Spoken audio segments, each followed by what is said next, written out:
BTech electronics and communication से food industry pizza Galleria कैसे start किया आपने? उस टाइम पे मैंने उनको कहा कि भाई ये क्या अटपटी चीज़ मुझे खिलाई है कि तुमने एक रोटी के ऊपर ये सब्जी वब्जी डाल के मुझे खिला दिया, बट मुझे वो चीज़ अच्छी लगी थी। अगर मुझे बिजनेस को स्केल करना है तो उसका सीक्रेट इंग्रेडिएंट क्या होगा? प्रोडक्ट क्वालिटी, कस्टमर लॉयल्टी या पॉकेट फ्रेंडली प्राइसिंग? बहुत सारे परिवारों की ऐसी हो जाती है कि पूरी ज़िंदगी भर की उन्होंने अपनी सेविंग रख रखी होती है और वो फ्रेंचाइजी को जुड़ते हैं। हम हमेशा ये कहते हैं कि भाई साइड बिजनेस नहीं है ये, आप लोगों ने पूरी ज़िंदगी भर की कमाई आप लगा रहे हो और हम पे ट्रस्ट करके लगा रहे हो। लो मॉडल इसको मत लेके चलो, क्योंकि उन दिनों में डाइनिंग सब कुछ बंद था। आप सर्टेन कुछ टाइम के बाद आप डिलीवरी पे स्टार्ट हो गए थे, ई कॉमर्स पे या थर्ड पार्टी आप डिलीवरी कर रहे थे। करेक्ट। लॉन्ग टर्म स्ट्रैटेजीज और बिजनेस डिसीजन मेकिंग इसको कैसे इम्पैक्ट करते हैं? जैसे कि मैंने आपको बताया कि हमारा किचन प्रॉपर लाइव है, आपका पिज्ज़ा आपकी आंखों के सामने बन रहा है, तो उसमें काफ़ी ज़्यादा कॉन्शियस हो जाता है बंदा कि हर चीज़ को नीट एंड क्लीन भी रखे। कोई भी प्रोडक्ट आप छोटा या बड़ा नहीं होता, और कुछ यूनिक अगर देते हैं तो उसको बहुत बड़ा बना सकते हो। स्टार्टिंग से पहले हम लोग 30-32 आउटलेट पे ही थे। आज जो 100+ आउटलेट हमने क्रॉस किया है वो शार्क टैंक की बदौलत ही है। जैसे ही शार्क टैंक आया और ऑन एयर हुआ, नेशनल के साथ इंटरनेशनल लेवल तक लोगों ने सर्च किया। Sandeep, what is the meaning of success to you? Success अगर आपको पानी है तो सबसे पहले आपके अंदर पैशन होना चाहिए, और ये पैशन संदीप के अंदर भी था, जो बीटेक का होके और एचएम पे काम किया सिर्फ और सिर्फ उस पैशन की वजह से कि कुछ करना है।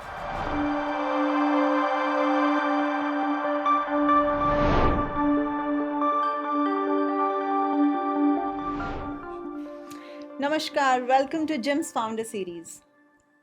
Some dreams keep you awake, especially when it is topped with cheese, baked to perfection and served with love. Joining us is Mr. Sandeep Jangra, founder of Pizza Galleria, who has turned his passion to a brand that's winning everyone's heart. Sandeep, welcome to Jim's Founder Series. Thank you very much for invitation. Sandeep, पहले तो ये बताइए, इतने time से pizza Galleria का pizza खा रहे हैं, खाते खाते बोर नहीं हुए? बिल्कुल भी नहीं। अच्छा, एज अ कभी हलवाई को फाउंडर। देखा है कि अपनी मिठाई को खाते हुए बोर हो जाता है?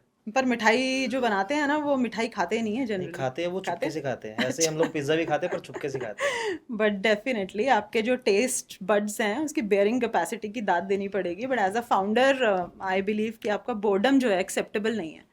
एनीवे संदीप, आपने 9,000 रुपए से स्टार्ट किया, आपकी पहली सैलरी थी, and then you set out on the path to building an empire. आपके आज 126 आउटलेट्स हैं इंडिया में। आप बीटेक कर रहे थे, बहुत ही मुश्किल से आपने बीटेक भी कंप्लीट की। Despite your academic setbacks, you have made your own way. तो बीटेक इलेक्ट्रॉनिक्स एंड कम्युनिकेशन से फूड इंडस्ट्री पिज्ज़ा गैलेरिया कैसे स्टार्ट किया आपने? बिल्कुल, ये एक एक्सीडेंटली था स्टार्टअप भी।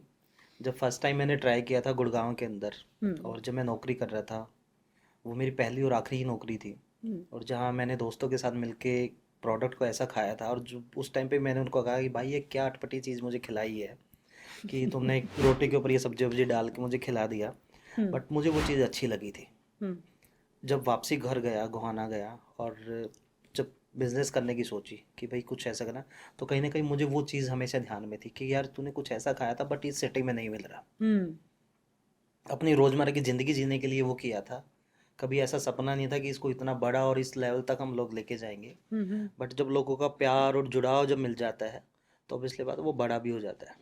संदीप, गोहाना में आपने प्लान किया कि क्योंकि मैं खुद खा के आया हूँ गुड़गांव में पिज़्ज़ा, ये तो बहुत अच्छी चीज़ है। गोहाना के लोगों ने नहीं खाया, एंड आई एम श्योर उस टाइम पे बहुत सारे लोगों ने गोहाना में पिज़्ज़ाज नहीं खाए होंगे। तो आपके मन में आया चलो गोहाना के लोगों को पिज़्ज़ा खिलाते हैं। लोगों का रिएक्शन क्या था? लोगों का बहुत अच्छा रिएक्शन था। हम लोगों ने जब आउटलेट ओपन किया तो हम लोगों ने बहुत सस्पेंस किया हुआ था, लोगों को पूरा अपना पर्दे से आउटलेट को कवर किया हुआ था, और लोगों को एक ही माइंड में चीज़ें थी कि पिज़्ज़ा हट खुल रहा है, पिज़्ज़ा हट खुल रहा है, क्योंकि उस सिटी के अंदर हम लोग बिल्कुल नए आ रहे थे। तो क्रेज़ हो गया था लोगों में कि भाई एक छोटे से शहर के अंदर और कोई एकदम से नई चीज़ें आ रही है। जो चीज़ें हमें काट के ऊपर खाने को मिलती थी, गोलगप्पे, टिक्की और चाउमीन का शहर था, और जहाँ पे बिल्कुल एक नया प्रोडक्ट आ रहा है, तो वो क्रेज़ था। जैसे आउटलेट की ओपनिंग की, इतना प्यार, इतना क्रेज़ लोगों में कि हम लोग 4 या 5 घंटे के बाद ही आउट ऑफ स्टॉक हो जाते थे। वो बहुत अच्छा था। या दैट मीन्स मतलब गोहाना के लोगों ने आपको बहुत अच्छे से आपके आइडिया को एम्ब्रेस किया. जी। अब pizza Galleria is known for its 100% pure vegetarian pizzas, right? Shark tank में हमने सुना कि आप नॉन वेज कैटेगरी में नहीं जाना चाहते बिकॉज आप अपने फादर के स्पिरिचुअल बिलीफ्स उनसे इंस्पायर्ड हैं. So salute to the respect that you are giving to your father. लेकिन आजकल नॉन वेज पिज्ज़ाज बहुत पॉपुलर हो रहे हैं. मैं वेज और नॉन वेज दोनों पिज्ज़ाज खा लेती हूँ, राइट? अब मेरे घर में कोई आया है जो वेज खाता है लेकिन मुझे नॉन वेज खाना है, मुझे दोनों ऑर्डर करने हैं. अब दोनों अगर ऑर्डर करने हैं तो मैं ऐसे आउटलेट पे जाना प्रेफर करूंगी, ऐसे ब्रांड में जाना प्रेफर करूंगी जहां मुझे दोनों कैटेगरी ऑफ पिज्ज़ाज मिले. तो मैं शायद पिज्ज़ा गलेरिया से ऑर्डर ना करूं, मैं कहूँगी ठीक है मैं पिज्ज़ा हट से कर लेती हूँ क्योंकि वहाँ पे दोनों कैटेगरीज मिल रही हैं. तो ऐसे लोगों के लिए क्या स्ट्रैटेजी है आपकी? ऐसे के लिए बिल्कुल एक सिंपल सी स्ट्रेटेजी है. आजकल रूट्स मीट का बहुत क्रेज है, या सोया मीट्स का है, जो फील करता है मीट्स के लिए बट ओके. मीट्स नहीं होता, प्योरली वेज है. हम लोग उसके ऊपर वर्कआउट कर रहे हैं कि हम लोग नॉन वेज तो करेंगे नहीं, बट वैसा अगर फील देना है कस्टमर को, हम किस तरह की टॉपिंग्स दे सकते हैं. ऑब्वियसली हमारे पास प्रोसेस आ रहा है, सब कुछ सिर्फ और सिर्फ टॉपिंग चेंज होनी है. तो उसके ऊपर हम लोग काम कर रहे हैं. और होप शो जिन सिटी में हमें नीड लगा कि इस तरीके के प्रोडक्ट को लॉन्च करना है, बट नॉन वेज का क्रेज है लोगों में, बट नॉन वेज हम लोग सेल तो करेंगे नहीं, बट उस तरह का टाइप ऑफ फूड दे सकते हैं. ओके. ओके. ऑलराइट. अभी ऐसे अगर एक एग्जांपल मैं आपको दूं, वेजली एक कंपनी है बहुत बड़ी, तो सिर्फ और सिर्फ इसी कैटेगरी के ऊपर काम करती है, जो सोया मीट्स के ऊपर या रूट्स मीट्स पे काम करती है. ओके. अगर मैं आपसे पूछूं कि let's say for example food industry में अगर हम जाते हैं तो उसमें अगर मुझे बिजनेस को स्केल करना है तो उसका सीक्रेट इंग्रेडिएंट क्या होगा? प्रोडक्ट क्वालिटी, कस्टमर लॉयल्टी, या आपको लगता है कि पॉकेट फ्रेंडली प्राइसिंग? आपको क्या लगता है? मैं तीनों चीज़ें काउंट करूँगा. पॉकेट फ्रेंडली भी होना चाहिए, कस्टमर फ्रेंडली भी होना चाहिए, और सबसे बड़ी चीज़ है आपकी प्रोडक्ट क्वालिटी और आप सर्विस. आपकी क्वालिटी बेटर है तो कस्टमर आपका लॉयल बनेगा. पॉकेट फ्रेंडली है तो कस्टमर आपके पास रिपीट भी होगा. तो ये सारी चीज़ें बिजनेस के अंदर, एक फूड इंडस्ट्री में तो खासकर ये सारी चीज़ों का ध्यान में रखना हमें पड़ता है. ऑब्वियसली बात है, रैंडमली कस्टमर रेयर आता है, जिसको कुछ ज़्यादा ही भूख लगी हो तो रैंडमली कुछ दिखा तो खा लिया. हमेशा कस्टमर आपके पास आपकी क्वालिटी ऑफ फूड को देख के देन रिपीट होता है और फिर वही सजेस्ट करता है. तो इस इंडस्ट्री में मेनली आप क्वालिटी पे फोकस करोगे, तो उसके साथ साथ कस्टमर की लॉयल्टी के ऊपर रहोगे, और देन फिर अगर आप पॉकेट फ्रेंडली है तो आप मार्केट से भी कॉम्पिटिट करके और उसमें सेटल हो सकते हैं. करेक्ट. संदीप, जब भी पिज्ज़ा के बारे में बात होती है तो दो नाम दिमाग में ज़रूर आते हैं, पिज्ज़ा हट एंड डोमिनोज. पिज्ज़ा गलेरिया में ऐसा कौन सा तंदूरी तड़का है या देसी मैजिक है जो इन इंटरनेशनल ब्रांड्स के चीज़ी चार्म को पीछे छोड़ देता है? एक ही वर्ड में मैं बात कहूँगा, अपनापन. ओके. जहाँ पे अपना आ जाता है, अपनापन आ जाता है, तो वहाँ पे हर किसी को हम भूल जाते हैं. बहुत बड़े प्लेयर हैं, बहुत सालों से काम कर रहे हैं. इंडियन ब्रांड अब बनने स्टार्ट हो गए हैं जो उनसे भी बेटर कर सकते हैं, उनसे बहुत अच्छा कर रहे हैं, बट टाइम लगेगा. बट जब इंडियंस कहते हैं ना, जब हाँ make in India, made in India, जब वो ठप्पा लगता है और जहाँ पे प्राउडली हम कहते हैं भाई हमारा ब्रांड है, तो वो ऑब्वियसली बात है, वो ट्रस्ट बाउंड हो जाता है कस्टमर का, और वहाँ पे हम लोग फिट पे बैठ जाते हैं. तो जहाँ अपनापन वहाँ सब कुछ. ओके. संदीप, ये बिजनेस आपने कौन से ईयर में स्टार्ट किया था? दिसंबर 2015. 2015. कोविड का टाइम आया. Covid had ruined many businesses. आपके बिजनेस के ऊपर भी डेफिनेटली इफेक्ट आया होगा. उस टाइम पे, कोविड के टाइम पर माइंडसेट क्या था कि रिस्क को एम्ब्रेस करना है मुझे, या मुझे सर्वाइवल के लिए फाइट करना है? कुछ नए बिजनेस मॉडल्स जो आपने सोचे हो कि मुझे पहले रिस्की लग रहे थे लेकिन अब कोविड में मुझे लगता है कि ये एक अच्छी अपॉर्चुनिटी है, मुझे इन्हें ग्रैब करना चाहिए, या आपको ऐसा लगा था उस टाइम पे कि नहीं, रिस्क मुझे नहीं उठाना, अभी तो बस मेरे को सर्वाइवल के लिए ही फाइट करना है, so let's wait and watch? आपकी स्ट्रैटेजी क्या थी उस टाइम पे? कोविड हमारे लिए बहुत लर्निंग रहा था. हम लोगों ने बहुत कुछ सीखा. और रिस्क, बिजनेस में रिस्क है तो सब कुछ है. अगर बिजनेस में आपने रिस्क ले लिया तो कुछ नहीं लिया, हमेशा मैं मानता हूँ. कोविड ने बहुत कुछ हमें लर्निंग सिखाया कि क्विक डिलीवरी हम लोग कैसे कर सकते हैं. वहाँ पे हम लोगों ने उन्हीं दौरान हमने अपना ऐप डेवलप किया कि कस्टमर तक हम अपनी ऐप के थ्रू कैसे पहुँच सकते हैं. वो टेक्नोलॉजी बेस हम लेके आए कोविड के दौरान ही, क्योंकि उन दिनों में डाइनिंग सब कुछ बंद था. आप सर्टेन कुछ टाइम के बाद आप डिलीवरी पे स्टार्ट हो गए थे ई कॉमर्स पे या थर्ड पार्टी आप डिलीवरी कर रहे थे, करेक्ट। तो उन्हीं दिनों में हमने अपना ऐप भी लॉन्च किया, जो अच्छा, हमारे लिए बहुत अच्छा एक लर्निंग सेक्शन रहा 2020 में। 2020 में। और फिर हम लोगों ने एक चीज़ और देखा कि शॉर्ट कम कम टीम में आप कैसे काम कर सकते हैं और कितना बेटर हम काम कर सकते हैं, किस प्लानिंग के अकॉर्डिंग आप किस स्ट्रेटजी पे एक अपने ऑपरेशन को कितना स्मूथली कर सकते हो, वो चीज़ हमें सीखने को मिली वहाँ पे। और एक सबसे बड़ा हमें लर्निंग लेसन मिला कि हायर रेंटल कोई ऐसी चीज़ नहीं है कि हायर रेंटल पे ही धंधा चलेगा या फिर एक प्रीमियम फुटफॉल वाली मार्केट पे ही आप बिजनेस को चला सकते हो। अगर आपकी क्वालिटी में दम है तो आप हायर रेंटल या लोअर रेंटल जगह में भी अपने बिजनेस को चला सकते हो। ये कोविड के दौरान हमें सीखने को मिला।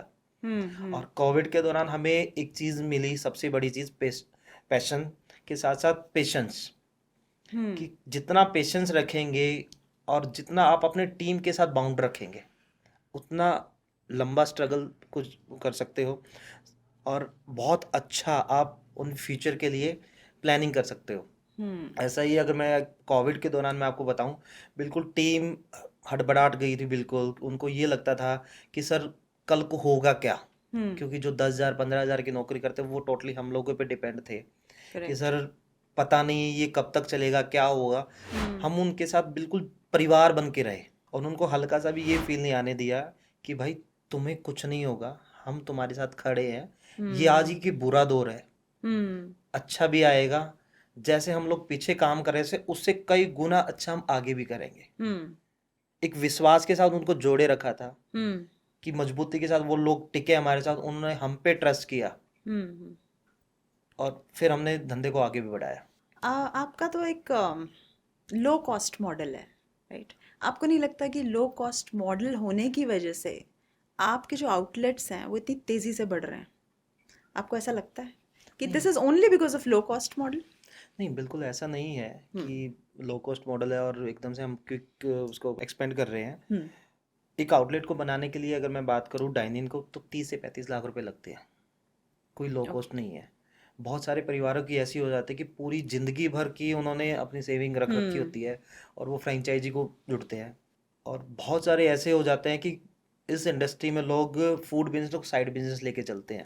हम हमेशा ये कहते हैं कि भाई साइड बिजनेस नहीं है ये, आप लोगों ने पूरी जिंदगी भर की कमाई आप लगा रहे हो और हम पे ट्रस्ट करके लगा रहे हो। लो मॉडल इसको मत लेके चलो।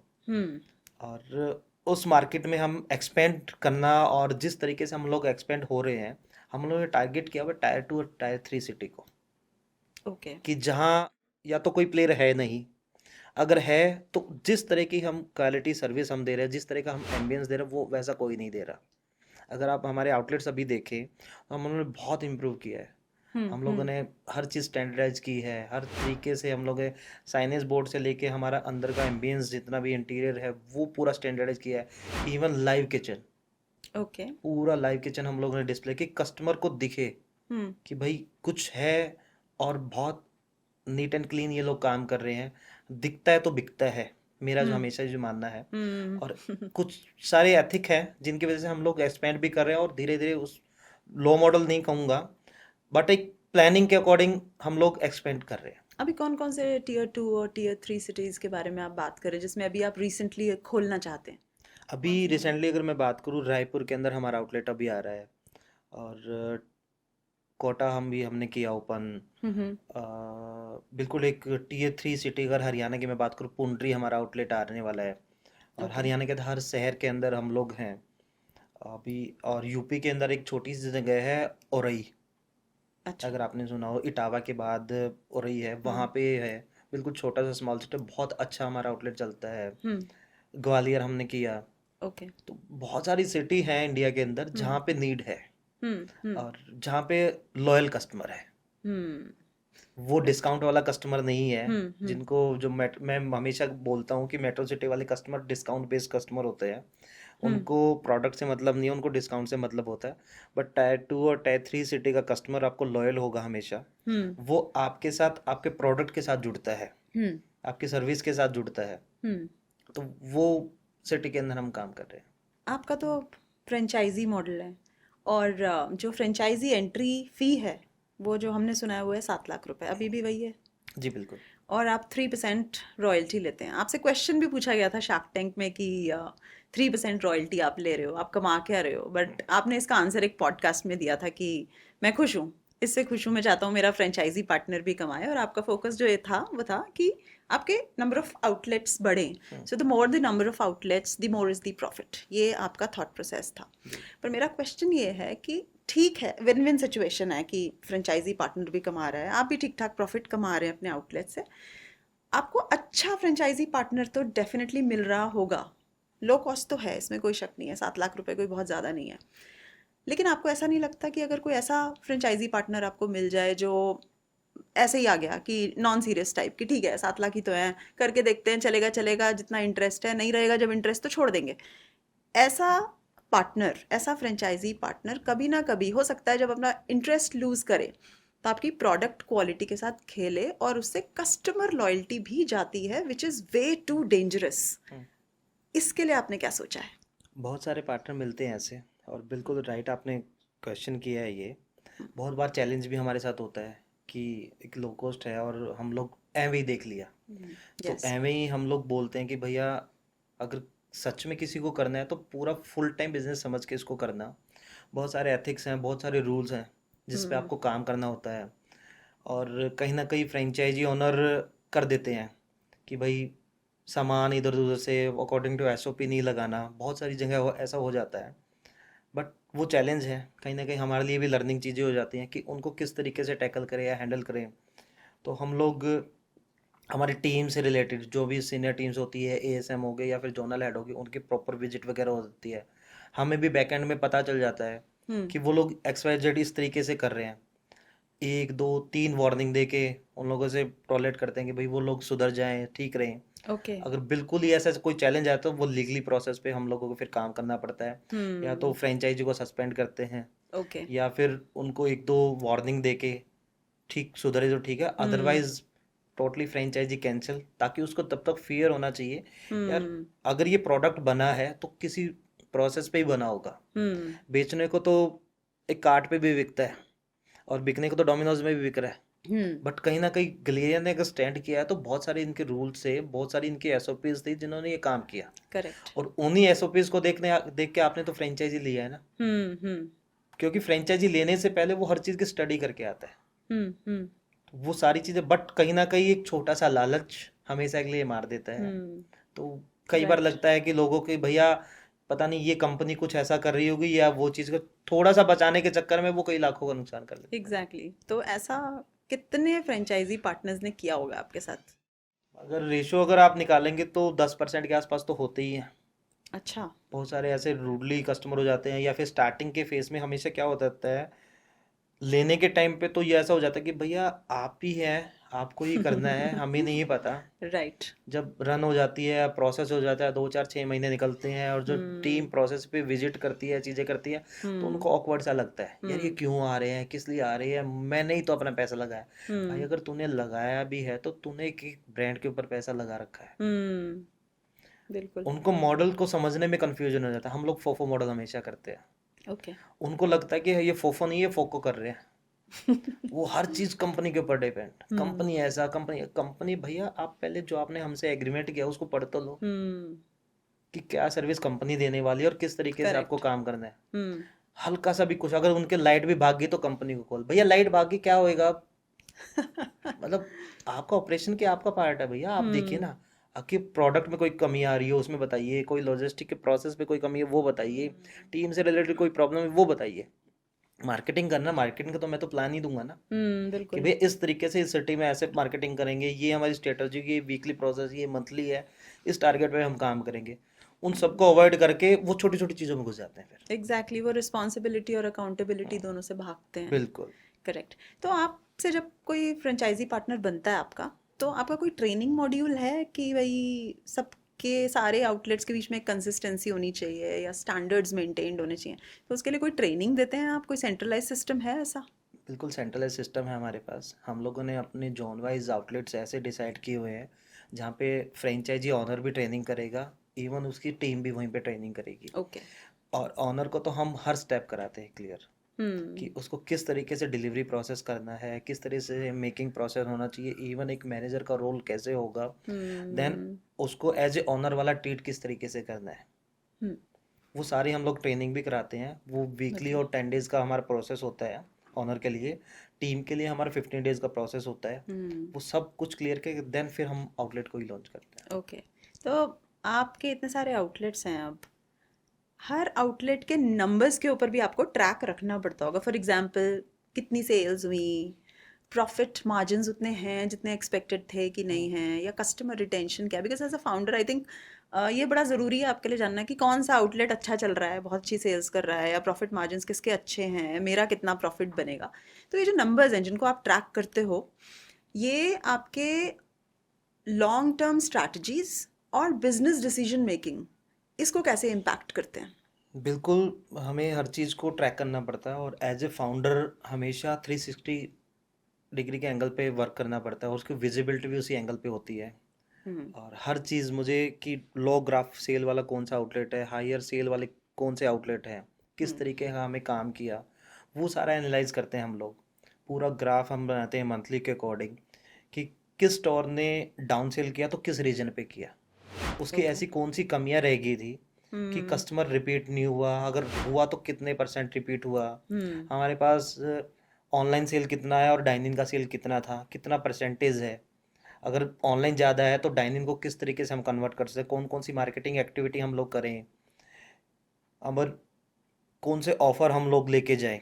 किसी आउटलेट पे हमें नीड होता है कि भाई जैसे हमारा हमेशा एक डील चलती है, BOGO deal, buy one get one का, तो वो हमेशा फ्राइडे और वेडनेसडे तो चलता ही चलता है।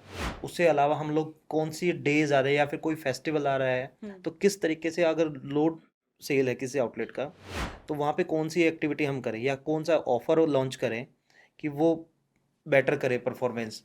इवन जो बेटर परफॉर्मेंस कर रहे हैं आउटलेट्स, उनसे सीखने को मिलता है कि इन्होंने ये पॉइंट किया था और इसका ये रिजल्ट आया, उसको अदर आउटलेट पे भी अप्लाई कराते हैं हम लोग। तो पूरा डाटा हम लोग रखते हैं। और अगर आज मैं किसी आउटलेट का डाटा लेता हूँ कि, और हो सकता है मुझे वो दिसंबर में यूज़ करना पड़ जाए, तो वो कहीं ना कहीं मुझे पास रिटर्न में भी होता है कि भाई हमने वो एक्टिविटी किया था, इस तरीके से ये चीज़ें आई हैं।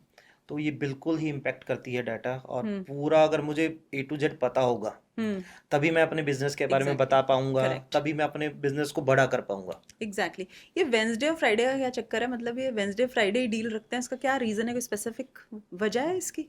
वेडनेसडे तो इसलिए हम लोग करते हैं कि मिड ऑफ द वीक होता है, कि लोगों को ये हो जाता है कि भाई अभी तो खर्चा किया था और कईयों के लगे आने वाले टाइम पे खर्चा करेंगे, तो थोड़ा सा सेल को हम बैलेंस रखने के लिए क्रॉस डील रखते हैं कि लार्ज के साथ मीडियम फ्री और मीडियम के साथ रेगुलर फ्री होगा। वेडनेसडे को हम लोग थोड़ा सा हाई सेल के लिए कि बाय वन गेट वन, कि ऑफिसेज वगैरह को हम लोग उस दिन टारगेट करते हैं कि वीकेंड होता है ऑफिसेज के लिए, बैंक के लिए, बहुत सारी ऐसी जगह होती है कि सैटरडे संडे ऑफ होता है, तो भाई जो पार्टी करनी है आज फ्राइडे को ही कर लो और आज डील है। तो हम लोग उस तरीके से काम, क्योंकि ऑब्वियसली बात है वीकेंड पे तो सेल आएगा ही आएगा, सैटरडे संडे तो आना ही है, तो फ्राइडे को भी हम वो सेल ऐसे कर देते हैं कि जो संडे सैटरडे संडे के इक्वल आए। ओके, आजकल लोग बड़े हेल्थ कॉन्शियस हो गए हैं ना, उनको लगता है पिज्ज़ा भी खाएं तो कुछ ऐसी चीज़ खाएं जो उनके हेल्थ पे इफ़ेक्ट ना करे। और हमने देखा है कि आपने अपना एक कीटो फ्रेंडली क्रस्ट निकाला है, बड़ा पॉपुलर हो रहा है, लोग पसंद कर रहे हैं डेफिनेटली। तो आने वाले टाइम में, फ्यूचर में, कोई और हेल्थ कॉन्शियस इनोवेशंस आपने प्लान की हैं इसके अलावा? बिल्कुल, अभी हम लोग जल्द ही मिलेट्स के उस पे बेस पे हम पिज़्ज़ा लॉन्च कर रहे हैं, और टोटली बॉइल्ड वेजिटेबल्स के साथ, और ओनली चीज़ पे बेस पे होगा, और वो भी एक नॉर्मल सा, बिल्कुल फैटी नहीं होगा। एक जितना पोर्शन चाहिए उसके अकॉर्डिंग हम लोग पिज़्ज़ा लॉन्च करेंगे, और thin crust pizza, wheat based pizza, okay, as per public demand हम लोग लॉन्च कर रहे हैं। Okay, great. क्वालिटी कैसे चेक होती है? मतलब कोई थर्ड पार्टी आके आपका चेक करती है, या आप खुद ही जा के हर जगह हर आउटलेट में चेकिंग करते हैं? और कितना टाइम निकाल पाते हो आप अपना एक आउटलेट में जाने का? मतलब अगर मैं देखूं तो आपने मुझे बताया था कि you have 126 outlets across the country now. 126 outlets में जाना भी एक टास्क है, तो कैसे मेंटेन हो पाता है? मतलब आपकी कोई टीम है, या आप खुद विजिट करते हैं, या कुछ थर्ड पार्टी आपने रखे हुए हैं, या एक्चुअली गवर्नमेंट के कुछ रेगुलेशंस होते हैं, वो क्या है? हमारे पास टीम है हमारी जो विजिट करती है आउटलेट्स पे, और मैं हमेशा वेयर हाउस पे विजिट करता हूँ या फिर मेरी फैक्ट्रीज में विजिट करता हूँ जहाँ पे हमारी मेन एसओपी सॉसेस वगैरह बनती है या जहाँ पे हमारी चीज़ वगैरह बनती है, हम्म। कि वो प्रॉपर अगर बनेगी तो ऑब्वियसली बात है प्रोडक्ट भी बेटर आएगा। जैसे डो बनता है तो डो बनाने की हमारी प्रॉपर एसओपी है, तो हम्म। उसको रैंडमली हमारे जो एएसएम होते हैं वो चेक करते हैं मैनेजर के थ्रू, वो कितने टाइमिंग के लिए उन्हें प्रूफिंग पे लगाया है, किस प्रोसेस पे वो लोग काम कर रहे हैं, वो सारा का सारा टीम पे ट्रैक करते हैं हम लोग। वीकली मैं उनसे डाटा लेता हूँ कि लास्ट 7 डेज में आपने कहाँ का विजिट किया, उनका पूरा मुझे डाटा चाहिए। हम्म। जो प्रोडक्ट गया मेन, जो हमारी सॉसेस गई या फिर अदर हमारे इंग्रेडिएंट्स गए, वो कंटिन्यू मैं कभी भी रैंडमली प्लांट्स में विजिट कर लेता हूँ जाके, हम्म। वहाँ से कि किस प्रोसेस पे वो चीज़ें बन रही हैं, कैसे है प्रॉपर। अगर परफेक्ट एज पर एसओपी जा रहा है तो ऑब्वियसली बात है उसका रिजल्ट भी बेटर आएगा। ओके। तो मेन तो वेयर हाउस से ही और फैक्ट्री से ही प्रॉपर हो जाता है। देन फिर प्रोडक्ट जो डो जाता है, डो बनने के लिए प्रोसेस, उसको रैंडमली हमारे एएसएम जो हमारी अलग अलग टीम्स है वो लोग करते हैं। साथ साथ क्वालिटी हेड जो होते ओके। हैं वो भी रैंडमली किसी ना किसी आउटलेट पे विजिट करते रहते हैं और एज पर प्रोसेस वो लोग सेट करते रहते हैं। तो टोटल कितनी फैक्ट्रीज होंगी इंडिया में? फैक्ट्रीज नहीं है, अभी जो मेन सॉसेज होगी वो हमारा एक ही है अभी प्लांट, हम लोगों ने मुरथल लगा रखा है जहाँ से हम लोग पूरा लॉजिस्टिक वहीं से हैंडलिंग करते हैं, हम्म। वहीं से सारा प्रोडक्ट जाता है। हमारा डो है वो इन हाउस बनता है बट ओके। उसका एसओपी हम लोग यहीं से भेजते हैं। कभी कोई कंप्लेंट आई है किसी कस्टमर से आपके वेबसाइट पे या आपकी ऐप पे कि भाई मेरा ये पिज़्ज़ा खाने से मेरा पेट खराब हो गया, या मैं हॉस्पिटल में एडमिट हो गया, या किसी ने स्यू करने की कोशिश की हो आपके किसी आउटलेट को, कभी ऐसी कोई खबर मिली आपको? नहीं, ऐसी कभी नहीं कोई आई कि भाई किसी को अनहेल्दी कोई ऐसे टाइप से हो गया या कुछ प्रॉब्लम हुआ, हम्म। कभी ऐसा नहीं हुआ है इश्यू। हम्म। क्योंकि हमारी जो टीम है वो प्रॉपर स्टैंडर्ड पे, प्रॉपर फसाई के रूल रेगुलेशन पे काम करती है, हम्म। पूरा नीट एंड क्लीन हो। जैसे कि मैंने आपको बताया कि हमारा किचन प्रॉपर लाइव है, हम्म। आपका पिज्ज़ा आपकी आंखों के सामने बन बन रहा रहा है। है, तो उसमें काफ़ी ज़्यादा कॉन्शियस हो जाता है बंदा कि हर चीज़ को नीट एंड क्लीन भी रखे। ओके। तो तो आज तक तो ऐसा नहीं चैलेंज आया, और ये अच्छा। फर्स्ट डे से मैंने डिसाइड किया था कि अगर किचन भी बनाऊंगा तो पूरी लाइव ही बनाऊंगा, हम्म। कि छुप के कुछ चीज़ें नहीं बनानी, जो बन रही है बिल्कुल कस्टमर की आंखों के सामने बने। और हमारी टीम को भी ये लगे भाई कस्टमर अगर देख रहा है तो तेरे आसपास की चीज़ें पूरी परफेक्ट होनी चाहिए। हम्म। और ये चीज़ मैंने सीख लिया था मैकडी से। अच्छा। मैकडी बिल्कुल हमेशा नीट एंड क्लीन होता है, हर चीज़ आप देखते हैं हम्म। और आंखों के सामने जब चीज़ें बने तो कहीं ना कहीं कॉन्फिडेंस बहुत अच्छा हो जाता है, कस्टमर को ये लगता है कि यार ये बहुत अच्छी तरीके से काम कर रहा है। तो वहाँ से वो चीज़ें जब मैंने सीखी थी, देखा था, तो मैंने वो चीज़ क्या कि जब भी अपना कुछ करेंगे तो वो रूल रेगुलेशन इसके अंदर भी लेके आएंगे। आप पिज्ज़ा गुड़गांव में खा के आए, आपने गोहाना में बना दिया, आपने कभी गोहाना की जो जलेबी है माथुराम माथुराम की की जलेबी। जलेबी उससे इंस्पायर नहीं हुए आप कि मैं जलेबी बनाता हूँ? नहीं, जलेबी बनाना एक अलग चीज़ है, पर उनसे इंस्पायर हुआ कि उनकी तरह बड़ा बिजनेस करते हैं। हम्म। जैसे उन्होंने नाम कमाया हम्म। कि एक छोटे से शहर से और जलेबी इंटरनेशनल लेवल तक भी पहुंच सकती है, तो उनसे सीखा हम्म। कि कोई भी प्रोडक्ट आप छोटा या बड़ा नहीं होता, हम्म। आप उसको अच्छी तरीके से बनाते हैं, उसकी क्वालिटी अगर मेंटेन करते हैं और हम्म। कुछ यूनिक अगर देते हैं तो उसको हम्म। बहुत बड़ा बना सकते हो। हम्म। तो उनसे वो मैंने सीखा। हम्म। और पिज़्ज़ा को मैंने कोई छोटा प्रोडक्ट नहीं समझा, पिज़्ज़ा को मैंने ये नहीं समझा कि ये सिटी के लिए नया होगा। हम्म। उसके अंदर घुस गया, उसके अंदर घुल मिल गया पूरा। हम्म। हम्म। घुला मिला तो उसको इतना बड़ा के लिए एक सोच लिया कि भाई अब एक से दो आउटलेट करूँगा, दो से चार करूँगा। और यकीनन मुझे नहीं था कि मैं 100 भी कर दूंगा। वो हम्म। पैसन हुआ, वो टीम जुड़ी, हम्म। तो वो अब गोहाना की जलेबी की तरह बड़ा भी हो गया। तो आउटलेट्स इंडिया में तो बहुत खुल गए अब। ग्लोबल एक्सपेंशन के बारे में आपका क्या ख्याल है, और आपको क्या लगता है, मतलब it's a part of natural progression global expansion करना, या आपको ऐसा लगता है कि मुझे कुछ और बहुत सारे फैक्टर्स हैं जिसका ध्यान रखना पड़ेगा, कुछ इंफ्रास्ट्रक्चरल लिमिटेशंस होती हैं, कुछ रेगुलेटरी कंप्लायंसेस होती हैं, सप्लाई चेन मैनेजमेंट है, मार्केट रिसर्च है, काफ़ी सारी चीज़ें। तो इसके बारे में आपने कभी कुछ सोचा है? बिल्कुल, अभी तो इंडिया भी बहुत बड़ा है। हम्म। इंडिया में तो अभी अभी तो उड़ान बहुत बड़ी करनी है, हमें पंख बहुत फैलाने हैं। हम्म।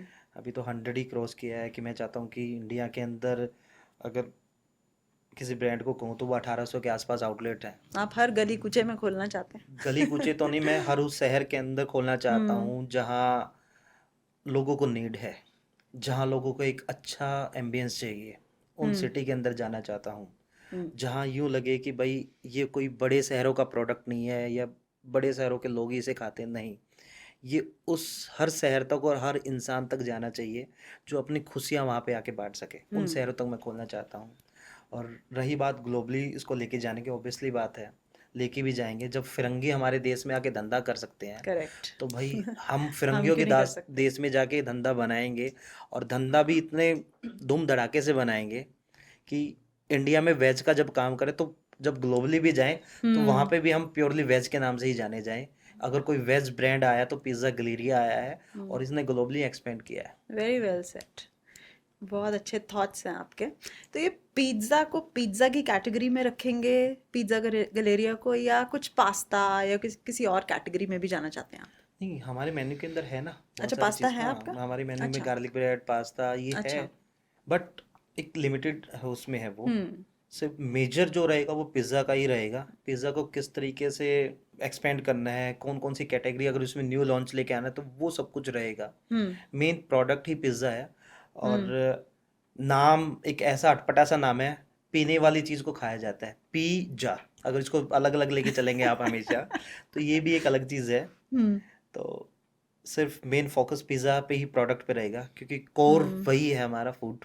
हम्म। और जब हम कोर पे रहेंगे और उसी की तरह उसको बड़ा भी करेंगे। संदीप, शार्क टैंक के बाद लाइफ में क्या चेंजेस आए? फंडिंग तो नहीं मिली, लेकिन शार्क टैंक सिर्फ फंडिंग के लिए नहीं होता। शार्क टैंक में जब हम जाते हैं तो फाउंडर का वैसे ही बहुत नाम हो जाता है। इतने बड़े आप प्लेटफॉर्म पे इतने सारे फाउंडर्स से मिलते हो, तो उसके बाद क्या चेंजेस आए? लगा कि पिज्ज़ा गलेरिया को एक जर्क मिला है बहुत ज़बरदस्त, ऐसा कुछ लगा? बिल्कुल, शार्क टैंक के बाद ही सब कुछ चेंज हुआ है। शार्क टैंक से पहले हम लोग 30-32 आउटलेट पे ही थे। हम्म। और आज आज जो 100+ आउटलेट हमने क्रॉस किया है वो शार्क टैंक की बदौलत ही है। हम्म। एक सिलेक्टेड एरिया था हमारे पास शार्क टैंक से पहले कि जहाँ पे हम जाने जाते थे। जैसे ही शार्क टैंक आया और ऑन एयर हुआ, हम्म। नेशनल के साथ इंटरनेशनल लेवल तक लोगों ने सर्च किया। हम्म। लोगों ने जाना कि ये भी कोई एक ब्रांड है जिस पे काम कर रहे हैं। हम्म। उसकी बदौलत लोगों से मिलना जुड़ पाया और इतना प्यार मिल रहा लोगों से, वो सिर्फ और सिर्फ शार्क टैंक की वजह से। और फेम मिला। हम्म। फंडिंग मिलना ना मिलना वो एक अलग बात थी, बिल्कुल। किसी पॉइंट पे रह जाते हैं, बट जो लोगों से जुड़ना है हम्म। वो मिल पाए। हमें किस तरीके से अपनी फ्रेंचाइजी को एक्सपेंड करना है वो शार्क टैंक की वजह से ही हम लोग तक पहुंच पाए हैं। और शार्क टैंक की बदौलत ही लोगों को पता चला है कि पिज़्ज़ा गलेरिया कहीं ना कहीं चीज़ों पे स्टैंड करता है और हमें इनसे जुड़ना भी चाहिए। आपके लिए इनोवेशन क्या है? मतलब जब आप एक नए टेस्ट लेके आते हो, नए पिज्ज़ाज, मेन्यू आइटम्स, उस टाइम पे आप क्या क्या देखते हो? मतलब मार्केट रिसर्च है या कस्टमर फीडबैक है, या आपको लगता है मेरी पर्सनल चॉइसेस जो है मैं उसी के ऊपर ही जाऊंगा? तो क्या थॉट प्रोसेस है? मेरा एक ही चीज़ मानना है, बिजनेस के अंदर कभी भी पर्सनल चॉइस नहीं चलती। हम्म। आपको मार्केट के अकॉर्डिंग चलना पड़ता है। मार्केट में फ्यूचर में आने वाला क्या है हम्म। और किस तरीके से मार्केट एक्सेप्ट कर रही है चीज़ों को, वो सारा चीज़ सब कुछ ध्यान में रखना पड़ता है। मैं बहुत स्टडी करता हूँ, कहीं ना कहीं मैं घूमता रहता हूँ कि हम्म। बड़े प्लेयर क्या कर रहे हैं, बड़े प्लेयर किस तरीके से मार्केट को कैप्चर भी करने वाले, तो वो क्या ऐसा प्रोडक्ट लेके आएंगे किस तरह। तो उनसे कुछ ना कुछ अल्टरनेट हम लोग निकालते हैं हम्म। कि बहुत सारा हमेशा अवेयर रहना पड़ता है और हमेशा उन प्रोडक्ट्स के लिए अवेयर रहना पड़ता है कि मार्केट में आएंगे तो किस तरीके से हम लोग स्टैंड होंगे। हम्म। और आज के टाइम पे कस्टमर किस तरीके से थॉट प्रोसेस, अगर कुछ टाइम पहले की अगर मैं बात करूं तो बिल्कुल एक नॉर्मल प्रोसेस पे कस्टमर डाइन इन पे खाते थे, आते थे, हमें फैमिली के साथ टाइम स्पेंड करते थे। हम्म। जैसे ऑनलाइन का करेक्ट। प्रोसेस आया तो घर पे आ गया। और अब क्विक फूड का प्रोसेस आ चुका है। बिल्कुल। मतलब हर किसी को अब अगर फूड चाहिए तो 10 से 15 10 से मिनट के 15 अंदर चाहिए। मिनट में, यस। तो हम लोग अब उसके लिए प्रिपेयर हो रहे हैं। अगर डिलीवरी भी हाँ अगर हम करें तो कैसे हम 15 से 20 मिनट के अंदर ऑर्डर अगर कस्टमर ने दिया तो 15 से 20 मिनट में कैसे हम प्रोडक्ट को दे जाए। हम्म। इवन अगर कोई कस्टमर डाइन इन पे भी आता है तो हम्म। आजकल 10 मिनट वेट करना बहुत चैलेंज हो जाता है। बिल्कुल, एब्सोल्युटली। तो उसको 5 से 10 मिनट के बीच बीच में ही ऑर्डर कैसे हमने टेकिंग किया और बेकिंग करके किस फास्ट प्रोसेस पे हम दे सकते हैं, हम्म। उनके लिए प्रॉपर प्लानिंग और स्ट्रेटेजी हम लोग कर रहे हैं। आपने कुछ ऐसा भी प्लान किया है कि अगर जैसे बाकी ब्रांड्स में है कि आधे घंटे तक पिज्ज़ा नहीं आएगा तो हम सारा अमाउंट रिफंड कर देंगे, कुछ ऐसा है? हम लोग कभी झूठी डील नहीं करते। अच्छा। हमें कोई मार्केटिंग ऐसा स्टंट नहीं चाहिए कि हम्म। भाई 30 मिनट में नहीं आया तो हम लोग ने, बिल्कुल फेक होता है ऐसा। अगर दिल्ली जैसी सिटी के अंदर अगर मैं बात करूं और 1-1.5 किलोमीटर ही है आउटलेट है, हम्म और कोई कहता है कि मैं 30 मिनट में डिलीवरी दे दूंगा, ट्रैफिक जैम ही इतना हो जाता है, हम्म किस गलियों से, और किसी की लाइफ को रिस्क में रख के, और कौन सा बिजनेस हो गया। हम्म राइडर जा रहा है, वो फास्ट जाएगा या किसी किसी चैलेंज में जाएगा, कहीं हिट हो गया, कोई हम्म एक्सीडेंटल हो गया, तो हम्म, लॉस तो है ही ना। बिल्कुल। तो हम लोग आराम से कहते हैं भैया जो टाइम लगना वो लगेगा, वो 10 मिनट लगे या 15 मिनट लगे या 20 मिनट लगे, करेक्ट। बट प्रोडक्ट आएगा, बिल्कुल फ्रेश आएगा, बिल्कुल हॉट आएगा। हम्म हम लोग उस पर बिलीव करते हैं। Nice thought. Sandeep, what is the meaning of success to you? More money, strong brand name, national international, और पर्सनल सेटिस्फैक्शन जो पैशन को फुलफिल करके आती है? आपको क्या लगता है? मैं थर्ड वन पे जाना चाहूँगा, ओके। फुली सेटिस्फेक्शन, और जो पैशन पे होगा। अगर पैशन है तो सब कुछ है, अगर पैशन नहीं है तो आप कुछ नहीं कर सकते। ब्रांड बनते हैं, गिरते हैं, आज कोई और काम कर रहा है, कल को कोई और आता है, हम्म बट फाउंडर के अंदर अगर पैशन है ना, हम्म वो किसी भी एज में कर सकता है। और हमने तो बहुत सारे एग्जांपल देखे हैं हम्म कि उन्होंने बहुत अर्ली स्टार्ट कर दिया, जिनकी एज ही 10-12 साल की है। हम्म अगर एक फाउंडर की मैं बात करूँ, तो जिन्होंने डब्बा बेस्ड कुछ ऐसा स्टार्ट किया था मुंबई में, ऐसे थे। और ऐसे ही अगर ओल्ड एज की बात करूँ, KFC के फाउंडर, हम्म पैशन था तो बिजनेस किया ना, बनाया। बिल्कुल। और पैशन था तो उन्होंने ब्रांड नेम भी ऐसा बना दिया जो ग्लोबली पहुंच गया। हम्म तो पैशन होगा तो सब कुछ है, मेरा एक ही मानना है। सक्सेस अगर आपको पानी है तो हम्म सबसे पहले आपके अंदर पैशन होना चाहिए, और ये पैशन संदीप के अंदर भी था, जो बीटेक का होके और HM पे काम किया, सिर्फ हम्म और सिर्फ उस पैशन की वजह से कि कुछ करना है। हम्म। संदीप, कुछ क्विक क्वेश्चंस आपसे।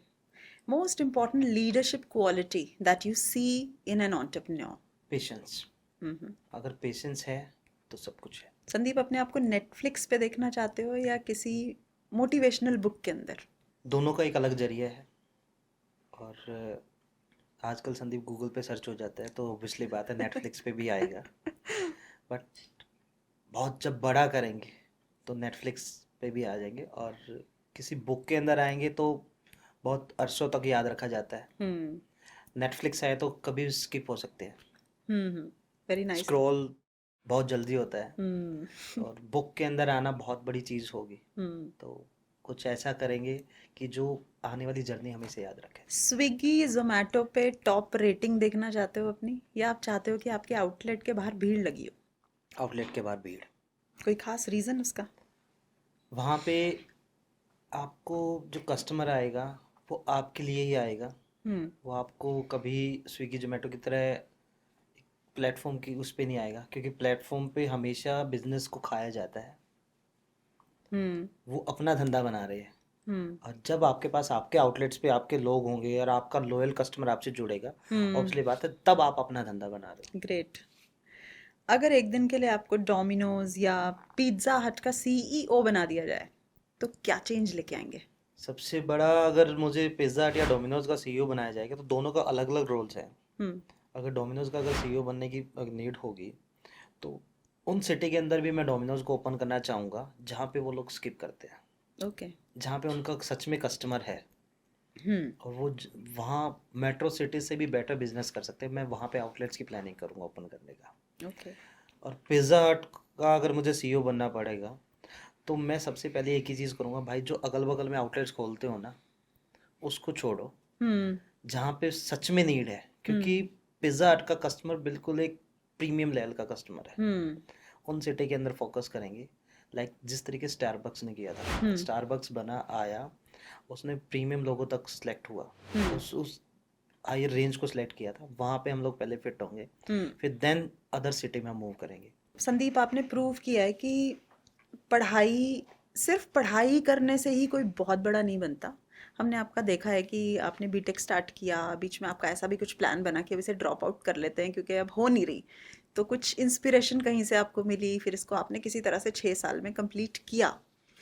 ऐसे लोगों के लिए जो बहुत अच्छा पढ़ाई में नहीं कर पा रहे लेकिन अदरवाइज अच्छे हैं, दिमाग अच्छा है और कुछ करना चाहते हैं आपकी तरह, ऐसे एस्पायरिंग एंटरप्रेन्योर्स के लिए आपकी क्या एडवाइस रहेगी? देखो, मैं हमेशा एक चीज़ कहता हूँ एजुकेशन नीड तो है, और एजुकेशन होगा तो सब कुछ है, बट बहुत सारे लोगों को चैलेंज हो जाता है कि यार हम लोग एजुकेशन में अच्छा नहीं कर पा रहे, बट एक स्कोर लेवल ही हमेशा नहीं होता कि इतना स्कोर आएगा तो ये चीज़ें करेंगे। आपका दिल क्या कहता है कि आपको करना किस तरीके से और क्या है, पहले उस दिल की सुनो, फिर देन सेकेंडरी चीज़ें। एजुकेशन जितना होता है उससे अच्छी अच्छी चीज़ें सीख के लेके आओ, और एटलीस्ट जिस कोर्स में आप हो तो उसको कंप्लीट भी करो, वो चाहे कितने भी नंबर से कर लो, बट कुछ जो भी करना है आपके दिल ने जो कहा भाई जॉब करना है तो जॉब को इतना डेडिकेशन के साथ करना है कि आपसे बेस्ट कोई नहीं है। अगर कोई बिजनेस भी करना है तो उसमें इतना घुल मिल जाओ और इतना बेस्ट करो कि भाई आपसे बेटर कोई नहीं है। अगर मैं बात करूँ रितेश अग्रवाल, ओयो के फाउंडर, उन्होंने ग्रेजुएशन अब किया है, बट वो 12th पास आउट थे और उन्हें आया और एक धंधा बहुत बड़ा बनाया। एग्जैक्टली। तो बहुत सारे ऐसे एग्जाम्पल है इंडिया के अंदर या फिर ग्लोबली, बहुत ऐसे एग्जाम्पल है जो एजुकेशन पे नहीं थे, बट उनके अंदर कुछ ना कुछ उन्होंने दिल ने कहा और उनके अंदर एक पैशन था जिन्होंने काम किया। तो ऑब्वियसली बात है हर चीज़ का अलग अलग रोल है उस पर। एजुकेशन तो मस्ट है, बट एजुकेशन इतना भी नहीं है कि भाई 90 उसके वो ही बिना स्कोर आप चाहिए, काम नहीं कर सकते हो, उसके बगैर आप काम नहीं कर सकते। बट आपके दिल ने कहा कि भैया मुझे एजुकेशन ठीक ठाक है, एवरेज में हो जाएगी, बट मुझे करना तो यही है। बहुत सारे लोग क्या करते हैं, हमेशा करना है दिमाग में सोच के छोड़ देंगे, नहीं, उनको ट्राई करना चाहिए। बिल्कुल। एटलीस्ट करो यार, क्या खोओगे, कुछ नहीं खो सकते ना। हर करेक्ट। दिन नया है, जो गया सो बीत गया, हर दिन नया है और नए के हिसाब से अगला चैलेंज लेके करो। करेक्ट। तो यही हमेशा चाहिए। Sandeep, it was a wonderful conversation with you. Very, very enriching and enlightening. Thank you so much for being on the show. Thank you very much. Mr. Sandeep Jangra's journey is a reminder that with perseverance, dedication, and passion, nothing is impossible. We wish Pizza Galleria continued success. And with this, I conclude my 10th episode of Jim's Founder Series. Dhanyavad.